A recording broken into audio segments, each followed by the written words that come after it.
तमाम साथी जो यहाँ पर जी जान से मेहनत करके इस सभा का आयोजन कर रहे हो, तमाम आयोजन करताओं को सैल्यूट जोहार करता हूँ। और खास करके हमारे झाबुआ से सीबी लाइव के जो है हमारे, उनको मैं आज एकदम क्रांतिकारी जोहार करना चाहूंगा, क्योंकि उन्होंने बीच में कट करके न्यूज डाली थी। आज वही न्यूज वापस सुव्यवस्थित करके डालें, ये मैं निवेदन करना चाहता हूं। इस कार्यक्रम में आज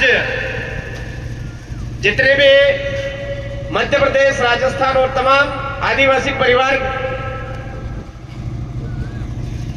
के गणवीरों के अलावा भारत आदिवासी पार्टी के जितने भी पदाधिकारी हैं और सभी कार्यकर्ता, आप तमाम साथियों का खूब खूब जोहार सैल्यूट करता हूं।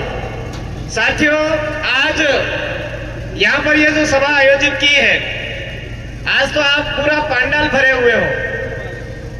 इसी तरह से हम मोटरसाइकिल से आज से 5 साल पहले सांसद का ही चुनाव लड़े थे और मोटरसाइकिल से घूम घूम करके यह पता किया था हमने कौन कौन कार्यकर्ता है। तो बड़ी मुश्किल से 2 कार्यकर्ता, वो भी घर बुला रहे थे हमको कि आओ हम यहां पर मिले।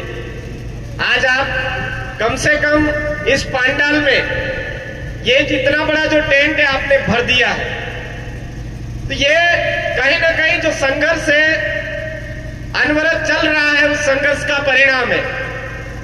हमारे पूर्वज पुरखों ने अंग्रेजों के खिलाफ भी काफी संघर्ष किया, तब जाकर के हमारे लिए जमीनी बची, सारा सब कुछ बचा।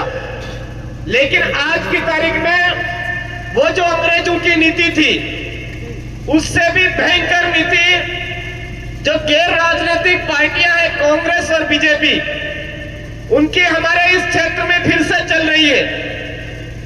आज हमारी बुद्धि का विकास जिस वजह से होता है, वो हमको उपलब्ध नहीं करवाया जा रहा है। ऐसा नहीं है कि वो आज से ही ये गेम खेल रहे हैं। देश आजाद हुआ 77-78 साल हो गए हैं और संविधान लागू हुआ 74-75 साल हो गए हैं और 17 बार लोकसभा चुनाव हो चुके हैं। हर बार कांग्रेस और बीजेपी बारी बारी से हमको बेवकूफ बना बना करके हमारे वोट लेकर के चली जाती है। अभी शिवगढ़ में सभा चल रही थी कांग्रेस की, तो वो बोल रहे थे कि हम आदिवासियों के लिए बेहतर से बेहतर योजना लाएंगे। मैं सीधा कहा, हाँ अब चुनाव का टाइम है तो बेहतर से बेहतर योजना लाएंगे। जब कन्हैया भील मारा जाता है घसीट घसीट करके, उस टाइम में उनके मुंह में एक शब्द भी नहीं निकलता है। बीजेपी के मुंह से एक शब्द नहीं निकलता है। नेमावर की घटना होती है, एक शब्द नहीं निकलता है।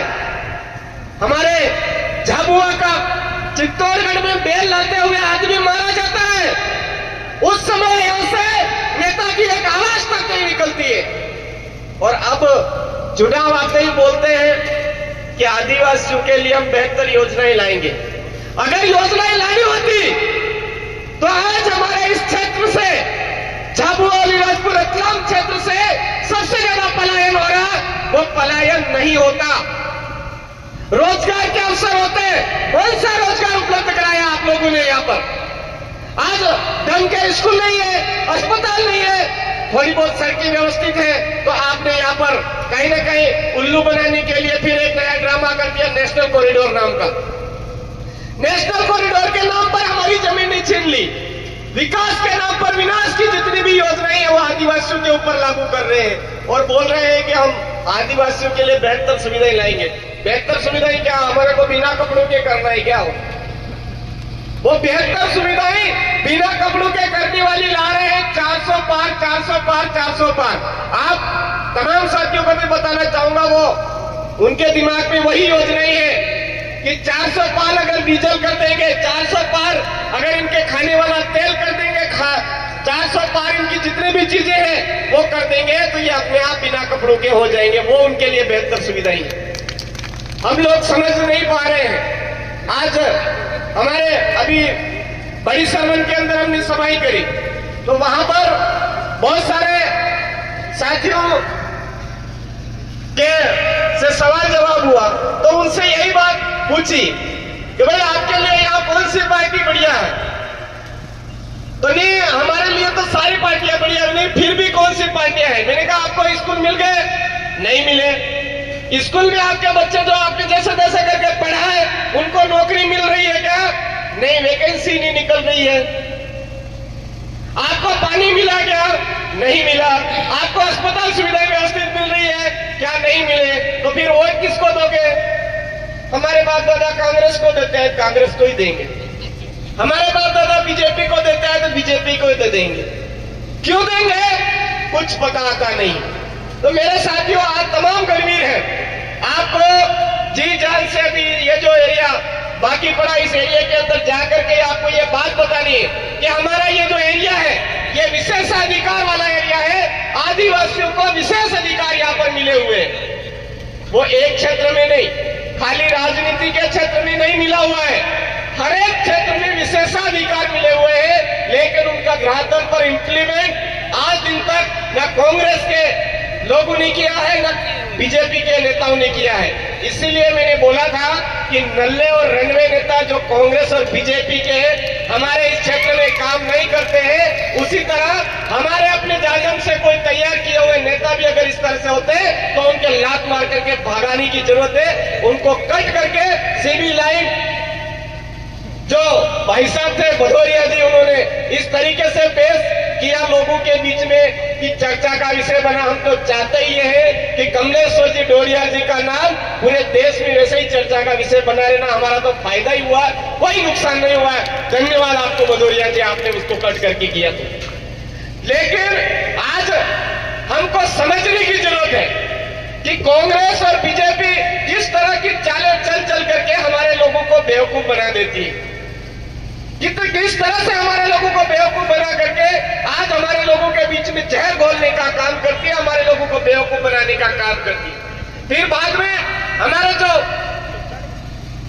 जो YouTube चैनल के भाई लोग हैं, उन्होंने मेरे से पूछा, मैंने कहा हमारी जाजम से निकला हुआ बंदा है, हमारे अपने भाई है, वो हमारी जाजम से हट करके नहीं जाएंगे। कई बार बोला, लेकिन उनका वही का वही कि नहीं कमलेश्वर जी उन्होंने एक मुद्दा बना लिया था कि इस मुद्दे के दम पर हम चुनाव जीत जाएंगे। मैं इस मंच के माध्यम से कहना चाहूंगा, चुनाव भले आप जीतो या हम जीते वो बात एक अलग है, लेकिन आने वाले 5 सालों में हमारे इस मध्य प्रदेश से मुख्यमंत्री हमारे भारत आदिवासी पार्टी का भोपाल में बैठने वाला है। ये आप नोट कर लें। आपकी उन्हीं हलचलों की वजह से हमारे यहाँ से जो मुख्यमंत्री है वो जरूर जाएगा, ऐसी हम उम्मीद और आस करते हैं और लगा करके काम हमारा जारी है। हम तमाम साथियों को यही बात ध्यान में रखनी है कि हमको ज्यादा गुमराह ना हो करके, आज हमारे पास में समय कम है, 2 दिन 3 दिन है। जिस तरह से 4 जिला पंचायत, 1 विधायक रतलाम के साथियों ने जी जान लगा करके एक पूरे मध्य प्रदेश के अंदर इतिहास स्थापित किया है।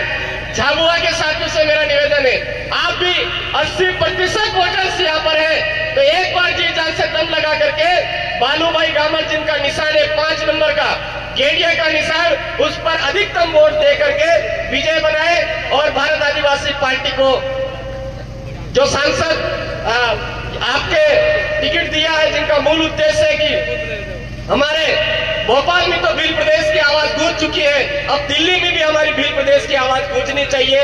ये आस लेकर के आपके बालू सिंह जी गामर को खड़ा किया गया है। आप तमाम साथी इस भील प्रदेश की आवाज को दिल्ली में गूंजाने के लिए जी जान से मेहनत करेंगे और भारी मतों से बालू सिंह जी गामर को विजय बनाएंगे। आप तमाम साथियों को क्रांतिकारी जोहार, जय भीम, जय संविधान, जय भारत, जय भील प्रदेश, आप सबकी जय। बहुत बहुत धन्यवाद मंगू दादा। और